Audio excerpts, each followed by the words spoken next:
Saben, yo tenía hoy dos cosas. Antes del mensaje, antes eran algunos chistes, bueno, ahora van a ser dos historias. Cortitas, no sé qué mi señora me está diciendo, ¿vos sabés qué hora es? Bueno, pero hoy nos podemos quedar hasta las 12 menos cuarto, no hay problema. Quiero contar dos historias. La primera es una historia que data de hace 60 años atrás. Yo tenía 5 añitos, muy chiquito, pero recuerdo como si fuese hoy ese estadio cubierto del Luna Park, donde se realizaban en otras épocas los grandes torneos de box fuquilísticos. Pero en esa oportunidad mi padre me llevó, pero no a un torneo de box, sino a una campaña evangelística. Y el predicador era Oswald Smith. Y yo era muy chico, y ahí cantaron un himno, que fue, Marcelo dijo, ¿cuántos lo cantaron alguna por primera vez, no? Yo lo canté por no sé cuántas. Me impactó tanto ese himno, era tan chiquito que lo único que me impactaba no era Oswald Smith, todos iban a escuchar a Oswald Smith. Yo, viste, mientras predicaba Oswald Smith no sabía qué hacer ahí en las gradas del estadio, un estadio para más de 10.000 personas. Estaba lleno, repleto. Y ahí yo estaba al lado de mi viejo, mi vieja, ahí, ¿no? Te escuchaba. Pero yo sí escuchaba atentamente lo que cantaron. Y uno de los himnos de esa campaña que duró toda una semana era en la cruz, lo primero vi la luz. Y las manchas de mi alma yo borré. Fue allí por la fe que vi a Jesús y feliz, cambiaba un poquito la letra, y feliz con Él por siempre seré. Y mi papá me había hecho una hamaca atrás en la casa, ¿no? Y en la casa que lindaba del fondo, un marino, un hombre de la marina, era el dueño de la casa. Y ya estaba jubilado, era un hombre mayor. Bueno, no sé, para mí era mayor, pero creo que tendría 50 años. Antes los militares de la marina se jubilaban temprano. Y mi viejo me había hecho la hamaca. Y yo, como ya no iba a la escuela, nada, no había preescolar, no había nada en esa época, entrábamos a primer grado directamente. Y ahí me hamacaba. ¿Y saben qué? Mientras me hamacaba, cantaba. ¿Y qué cantaba? En la cruz, en la cruz. Y un día este hombre que se llamaba, le decíamos Don Tito, cuando las personas se llamaban Don Tito, ya era un don. Entonces, un día Don Tito, la señora lo encuentra y le cuenta a mi mamá, después la mujer le cuenta a mi mamá toda esta historia, y se lo encontré a Tito cantando lo que canta tu hijo. ¿Y qué canta mi hijo? En la cruz, en la cruz. Y yo le pregunté, Tito, ¿vos entendés lo que estás cantando? Sí, dice, y es bárbaro. Lo canta Alfredito, así que es bárbaro. Una manera de predicar. Sin agresión. Saben, hoy tenemos una nueva oportunidad de predicar. En silencio, pero con presencia. Hoy vamos a marchar por la vida. Algunos marchan por la muerte y están orgullosos. Nosotros tenemos que tener el orgullo de Jesucristo, porque en Él hay vida. Así que todos hoy no podemos faltar. Tenemos que llenar estas calles de Rosario y mostrarle, como hemos visto en el video, a los que no creen, que solamente en Cristo hay vida. Vamos por la vida, no en contra de no al aborto, no importa. Nosotros vamos por la vida y tenemos que manifestarlo. Primera historia. No hablo más. Mi señora me dijo, más. Segunda historia. Hoy no le hago caso a nadie. Así esto que dije que soy cabezón, me la gano, pero por lo menos la disfruto. Dijo Marcelo algo que me quitó, con lo cual quería empezar el mensaje, pero lo voy a empezar así. Hoy Marcelo dijo, levanta tus ojos al cielo para ver la presencia de Dios. Y yo tenía planeado que empecemos la meditación en esta mañana para recibir el mensaje de la palabra de Dios, levantando nuestras cabezas, pero con nuestros ojos cerrados al cielo. Y viendo que en el cielo hay un trono alto y sublime. De la misma manera que lo vio Isaías, y ver que del trono emerge la bendición de aquel que está sentado y cubre este lugar, como si fuese el humo de la presencia de Dios. Imagínatelo, allí en el cielo, en lo alto, la presencia del Dios de la vida, y que se derrama como un humo, como un perfume en medio de este lugar. Pero lo más lindo es que pueda derramarse dentro de tu vida.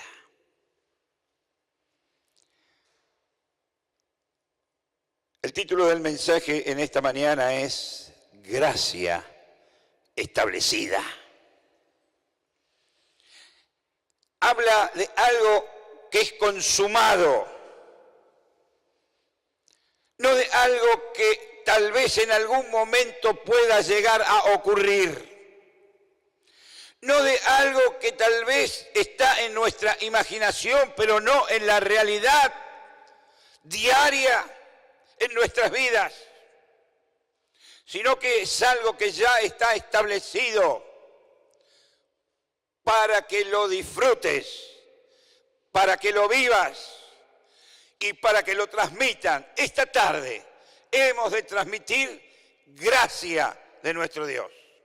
Pero también tenemos la oportunidad de transmitir gracia de nuestro Dios en esta semana. Por eso es que empezamos el jueves en vigilia de oración,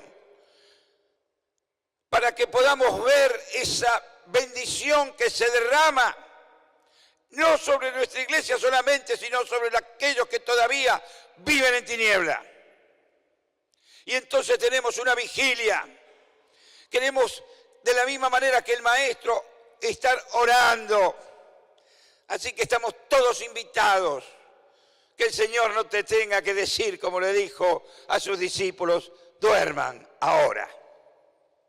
Sino que en vigilia podamos estar intercediendo y clamando por las otras actividades que como iglesia hemos de hacer para la gloria de Dios.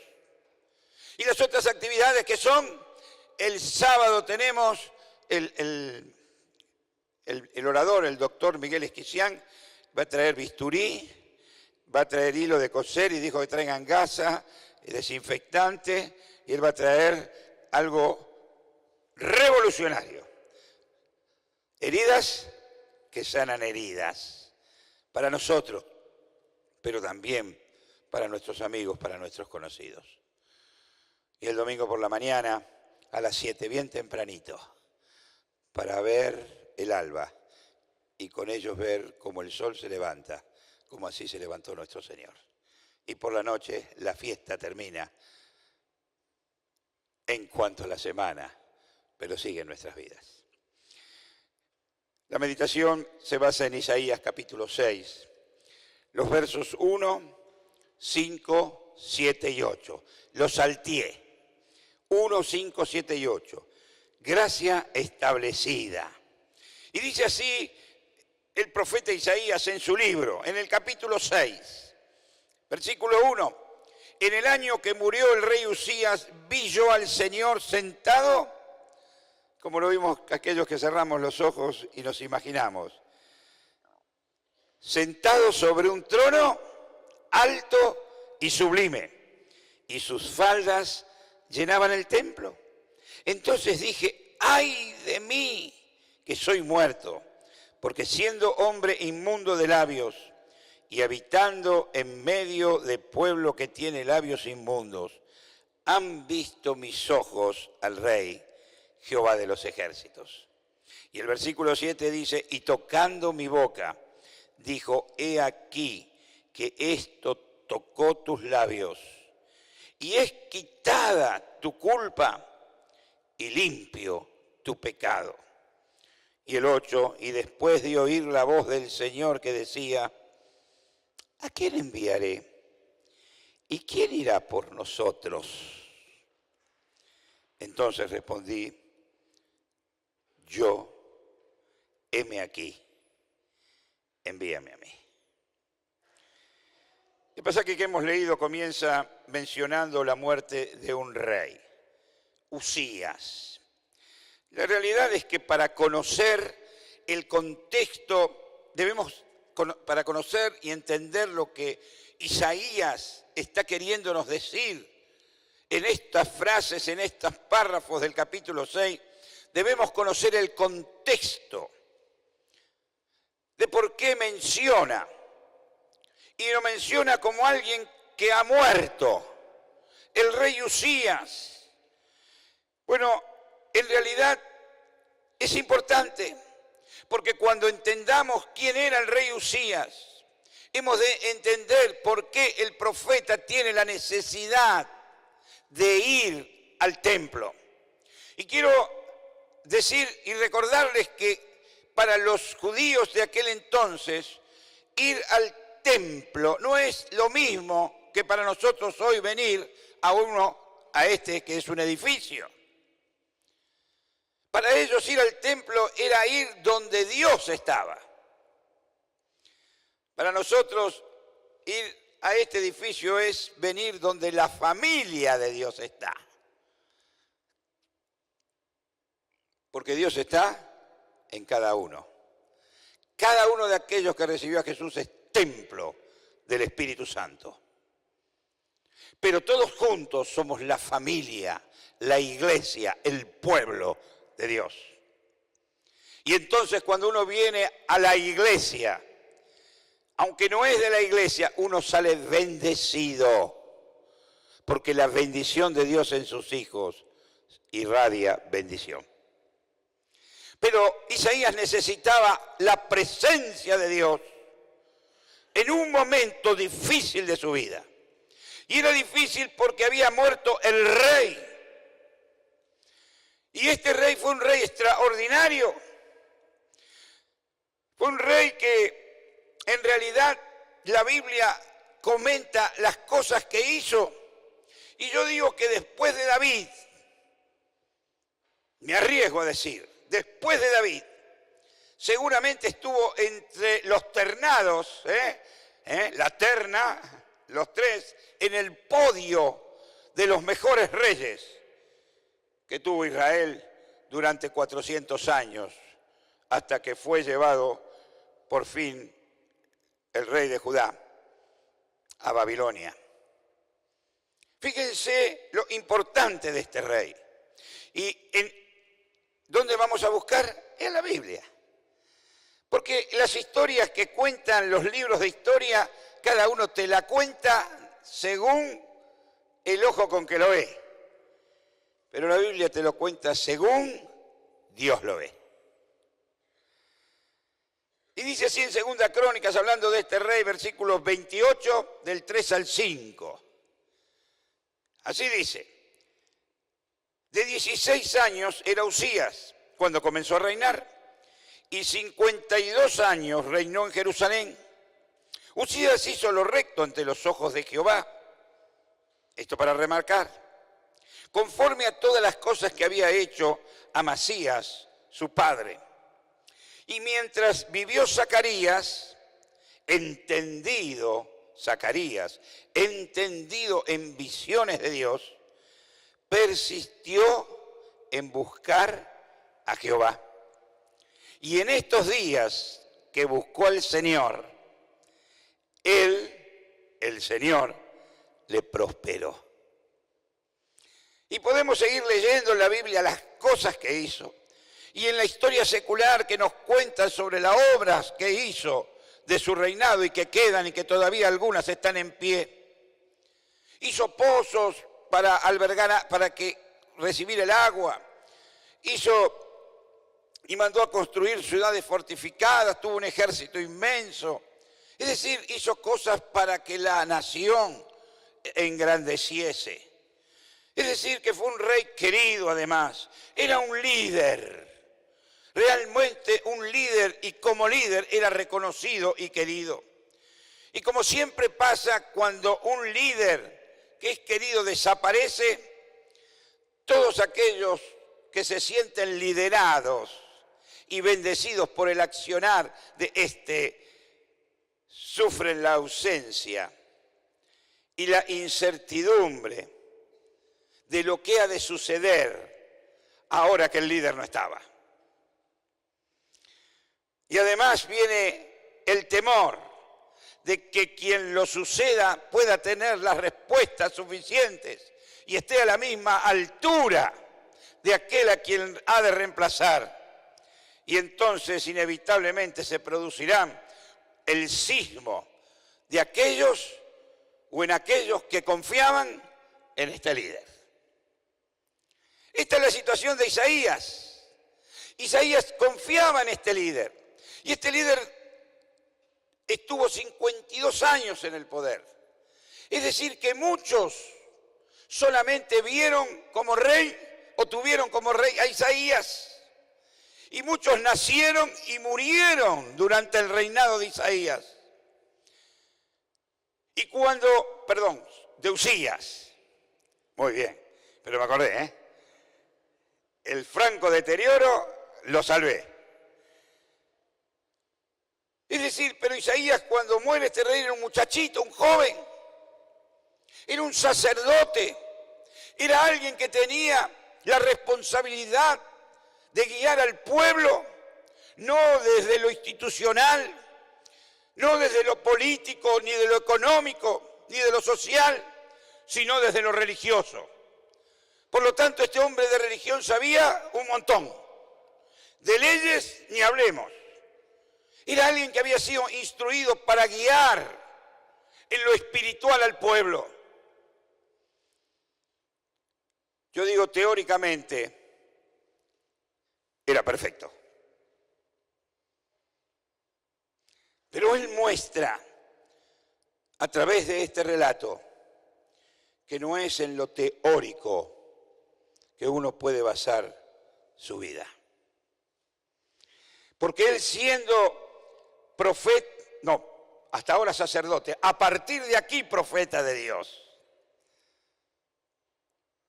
Y él lo deja muy claro, los primeros 5 capítulos de Isaías no tienen nada que ver con los 60 capítulos que después escribe el profeta. Porque ya lo escribe con el eje de su vida cambiado. ¿Saben? Y él muestra que sus ojos estaban puestos en lo terrenal. Entonces sus pies, cuando desapareció el rey terrenal, como en un terremoto, la tierra debajo de sus pies empezaron a temblar. Y aunque tenía todo el conocimiento religioso, no le alcanzó. El apóstol Pedro en su primera carta deja palabras parecidas que apoyan esto que hemos leído de Isaías. Dice el apóstol Pedro en 1 Pedro capítulo 5 del 10 al 11, mas el Dios de toda gracia, que nos llamó a su gloria eterna en Jesucristo, después que hayas padecido un poco de tiempo, Él mismo os perfeccione, afirme, fortalezca y establezca. A Él sea la gloria y el imperio por los siglos. Amén. Lo cantamos, ¿no? Lo vamos a cantar, Daniela, ¿no? Yo sé que le pateo el tablero. A Él sea la gloria por los siglos de los siglos. Amén. Y esto nos muestra 4 cosas, que son las mismas cosas que nos muestra la historia que Isaías relata de su vida. Él nos muestra, o Isaías nos muestra, al igual que Pedro, que hay cosas que debemos dejar que la gracia de Dios haga en nuestras vidas. Que no es desde lo teórico, sino de lo práctico. Porque Él es la fuente de vida y de gracia. Y de Él debemos recibir. Por eso quisiera analizar rápidamente estos 4 pasos. Tengo 3 minutos por paso. Vamos a resumir. El primero habla de qué? Perfeccione. pero en la Nueva Versión Internacional me gusta más la palabra y la voy a cambiar. Me gusta más, en este caso, la Nueva Versión Internacional. El orden también. Así que voy a cambiarle el orden y algunas palabras.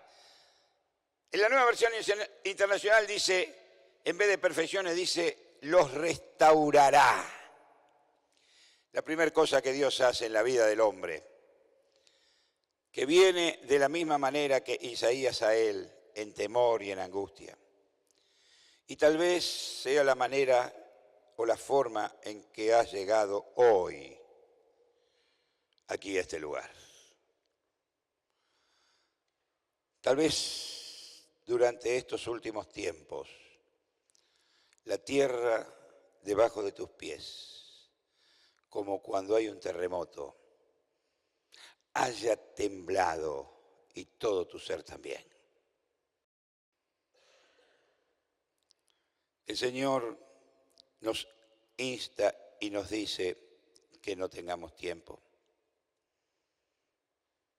Él ha de restaurar lo que el terremoto rompió, agrietó o arruinó. Decía Marcelo que es especialista en escombros. Tal vez tú has venido con una vida llena de escombros y de cargas, de necesidades y de dificultades.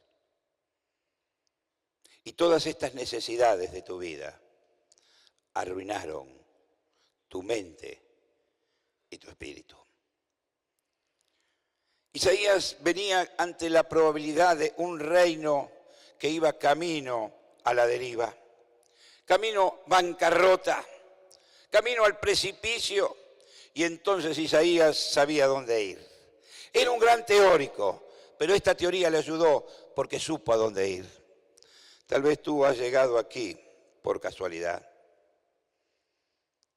pero sea por casualidad o porque has venido sabiendo a dónde has venido, hoy Dios quiere decirte que Él, de la misma manera que a Isaías, quiere restaurar tu vida. Él quiere restaurar tu vida. Tal vez tu necesidad sea algo lícito, como fue la necesidad que Isaías fue a presentar delante de Dios al templo. Era lícito, él estaba temiendo por el pueblo. Era el pueblo de Dios el que tenía que anunciar de que Jehová iba a enviar el Mesías. No podía quedar a la deriva. Por lo tanto, era lícito. El problema es que muchas veces, al igual que Isaías, nosotros ponemos como eje de nuestra vida la necesidad o el problema. Y entonces cuando la necesidad y el problema es el eje en derredor del cual gira nuestra vida, lo único que hemos de ver es necesidad, complicaciones, frustraciones, amarguras y problemas. Pero cuando Él cambia, porque cuando va al templo Él se da cuenta y Dios lo primero que le muestra que es, que aunque el trono de esta tierra estaba temblequeando, estaba en peligro, Él le muestra que todavía hay un trono, por eso empecé así, alto y sublime, inconmovible, eterno, que está para vos. Y entonces Dios le muestra con esto que Él tiene lo primero que hacer, es dejar que Dios cambie el eje de su vida. No hay restauración en la vida de nadie si lo primero que no cambia en tu vida es el eje en derredor del cual gira. Que pueden ser lícitos, pueden ser tus hijos, tu trabajo, tu altruismo, tu dedicación con generosidad a los que están sufriendo. ¿Sabes? Todo eso no sirve. Dios le dijo a Isaías, el eje de tu vida tengo que ser yo. Es mi trono inconmovible. Y entonces alrededor de eso debe girar toda tu vida. Debes cambiar al rey. Usías fue grande, pero su trono pasó. El que viene, su hijo Jotán, fue grande, pero su reino iba a pasar. Dios le mostró un reino eterno, alto y sublime. Mi pregunta es, ¿quieres que Dios restaure tu vida? ¿Es lo que deseas? Y tal vez cuando oramos por las necesidades, ¿fue esa tu mayor y principal necesidad? Si fue así, Dios hoy ha de empezar a restaurar tu vida. Que se caiga a pedazos, que está llena de problemas y circunstancias que no puedes vencer y que se reiteran día tras día. Cuando el eje de tu vida sea Dios y su gracia, Él empezará a restaurar tu vida. Y entonces ya no vivirás de las glorias pasajeras o mirando las glorias pasajeras de este mundo que esclavizan y destruyen, sino que el eje estará en Cristo y entonces las glorias eternas que tenemos en Él y que traen libertad serán aquellas que conduzcan nuestra vida.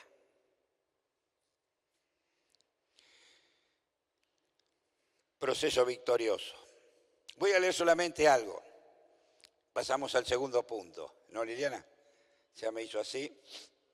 Quiere decir que ya fue largo el primero. Menos mal que la tengo a ella. Pero bueno, cuando ella no está, hablo más cortito. El resumen de esto es que cuando la necesidad se convierte en el centro de tu vida, caes esclavo de ella. Porque la necesidad te esclaviza. Pero cuando la gracia suficiente de Cristo pasa a ser el eje de tu vida, esta te restaura. Y la restauración traerá a tu vida libertad y paz para siempre. La segunda cosa que yo veo que Pedro ya también lo dice es fortalece. Le cambio el lugar a lo que dice la Reina Valera y me tomo de la Nueva Versión Internacional. Y creo que esta es la correcta. A ver, ¿por qué lo creo? Cuando un chico nace, ¿qué hacemos? Le damos la comidita, lo engordamos, después digo, qué lechón que está, pero le damos mamadera, la madre le dan la comida, y le dan, porque quieren tener al nene fuerte. Y cuando empieza a fortificar sus piernas, y el tiempo ya pasó, y empieza a dar sus primeros pasos, pero no da pasos si sus piernas no están fuertes. Y recién cuando sus piernas están... Tercer punto, ya lo vemos. Lo segundo que Dios hace después de restaurar tu vida es darte fuerza, es fortalecerla. Por lo tanto, ¿qué es lo que fortalece Dios? Lo que restauró. ¿Qué es lo que trata de fortalecer la madre en su hijo? Lo que dio a luz. Él te fortalece. No solamente que te restaura y te deja ahí olvidado, sino que sus ojos están abiertos sobre tu vida de día y de noche. Cuando Isaías recibió la restauración, cambió el eje de su vida. Y entonces él con sus ojos pudo ver la verdadera necesidad que estaba en su interior y no en el trono de Usías. Por eso es que él en el verso 5 nos muestra cómo Dios fortaleció en su necesidad. Dice el verso 5, ay de mí que soy muerto, porque siendo hombre inmundo de labios, mis ojos han visto al rey. Es que su problema ya no era el rey Usías, ya no era el reino terrenal, sino que el eje ahora estaba en el rey y Señor de señores en Cristo. Aquel que no cambia, que permanece inmutable a través del tiempo y en medio de cualquier circunstancia, porque Él es fiel y permanece para siempre. Su necesidad ya no era temporal, porque su eje estaba puesto en lo trascendental y en lo eterno. Y esto le hace ver su pecado. Cuando Dios restaura tu vida, abre tu vista. Y cuando abre tu vista, tú puedes ver el pecado que hay en ti. Solamente cuando uno reconoce su pecado, empieza la vida cristiana. No que empieza en el pecado. Cuidadito, yo no dije eso. Cuando tú descubres tu pecado, concientizas y decides no seguir en él, Dios te restaura, comienza tu vida. Saben, el apóstol Pablo habló de que este es un proceso. No es que me entrego a Cristo y ya está, ya está. Soy de Cristo, aplaudo, canto. No. La vida cristiana es un proceso. El apóstol Pablo dice en Filipenses capítulo 1, versículo 6, estando persuadido de esto, que el que comenzó en vosotros la buena obra, la perfeccionará hasta el día de Jesucristo. El tercer punto es afirma. Te establece, te afirma. ¿Saben? Cuando uno empieza a caminar, se tropieza y se cae porque no tiene la estabilidad suficiente. Hay ya fuerza en sus piernas, pero necesita que sus piernas sean afirmadas. Y cuando las afirman, y es lo que nosotros todos estamos esperando, después que las afirmó decimos, ay mamita querida, ¿para qué las afirmó? Andan corriendo por todos lados, como el hijo de Ronnie. Así es la vida de aquellos que son restaurados y fortalecidos en Dios. Dios después afirma tu vida. ¿Dónde está esto, pastor? Usted leyó una historia, no la entiendo. Versículo 7 dice, he aquí que esto tocó tus labios y es quitada tu culpa y limpio tu pecado. ¿Sabes por qué muchas veces nos puedes correr en la vida cristiana? Porque vives pensando en la culpa que Satanás pone. Y si el día que me muero, justo en ese momento, que se abre el cielo para yo ir a la altura y a la presencia de mi Dios, justo estuve pensando, miren, un pecadillo, estuve justo pensando mal del pastor, del hermano, me voy al infierno. ¿Para qué sirvió la restauración? ¿Para qué sirvió que Dios fortificara mi vida? ¿Sabes? Dios afirma nuestra vida porque dice que nadie puede culpar a sus hijos.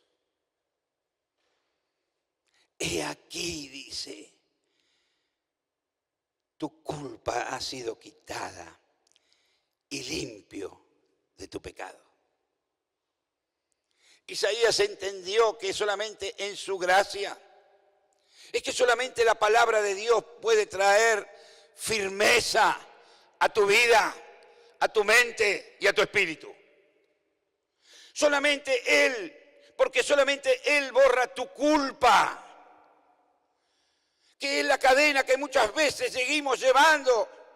y la carga, que a ver si no hago, o si tengo, o qué tengo. No, Isaías fue con su necesidad y Dios le mostró que no era esa su necesidad, que su necesidad era que él tenía que dejar que el Espíritu de Dios obrara a su interior y que eso le iba a dar fortaleza y que es ese mismo Espíritu con el cual fuimos sellados, que nos da la certeza, que afirma que somos de Él y que su gracia, como hemos dicho al principio, es establecida.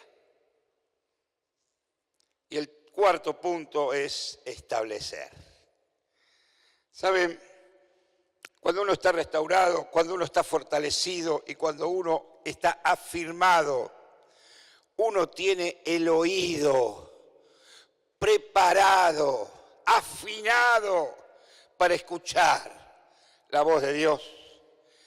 Y saben, Isaías iba turbado, pero después de todo esto, su oído fue afinado. ¿Y qué escuchó? ¿Quién irá por nosotros?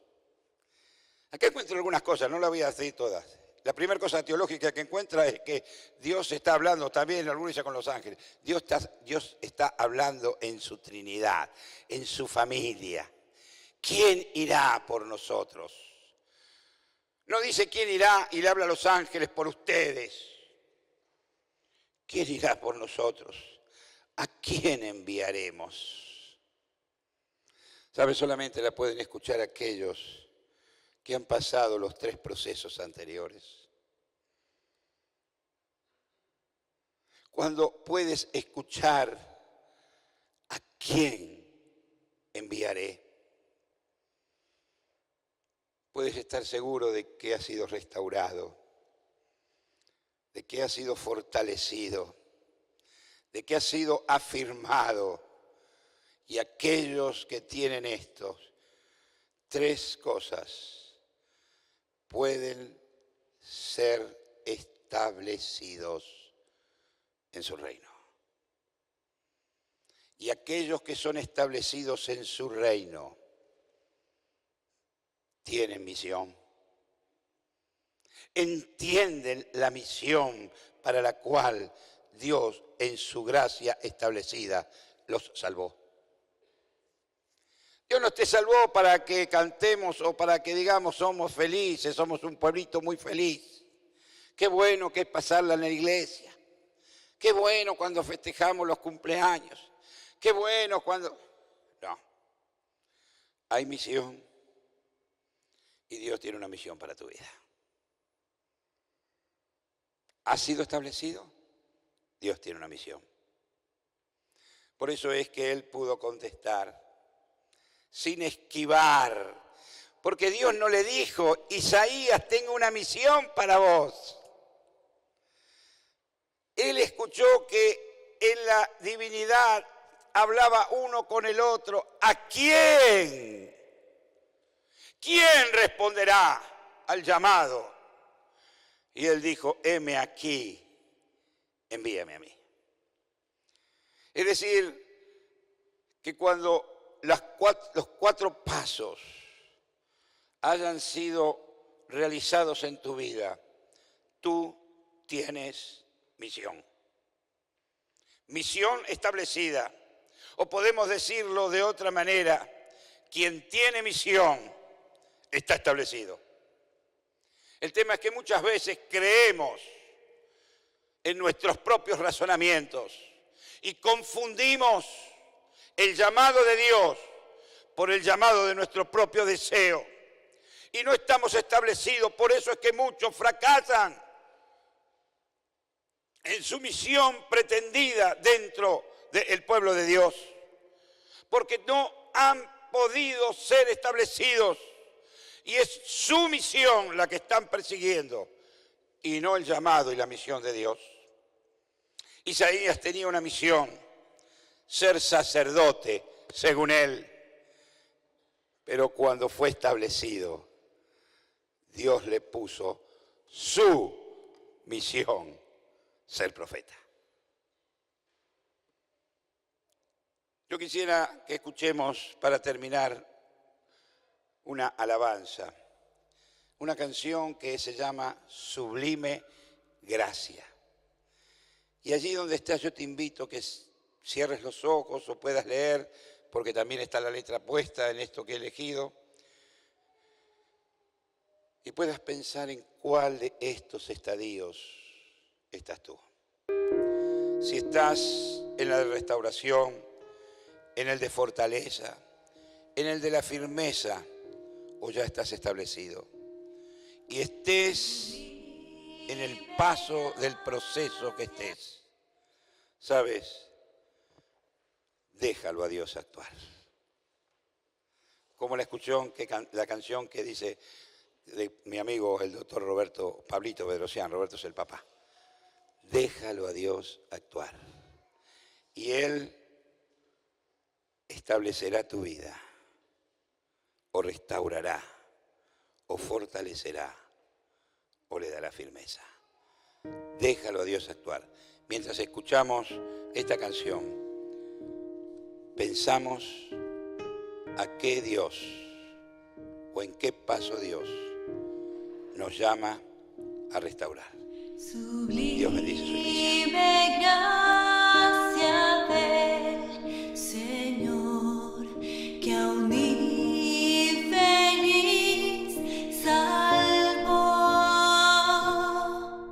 Fui ciego, mas hoy miro yo, perdido y Él me halló.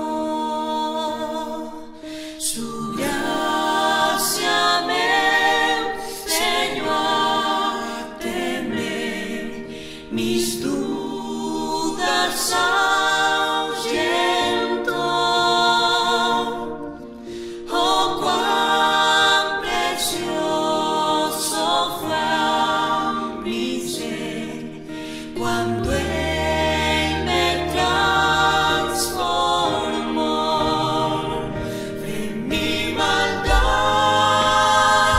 me libertó, mi Salvador me rescató. Y como el mar fluye su amor, sublime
su amor que me salva.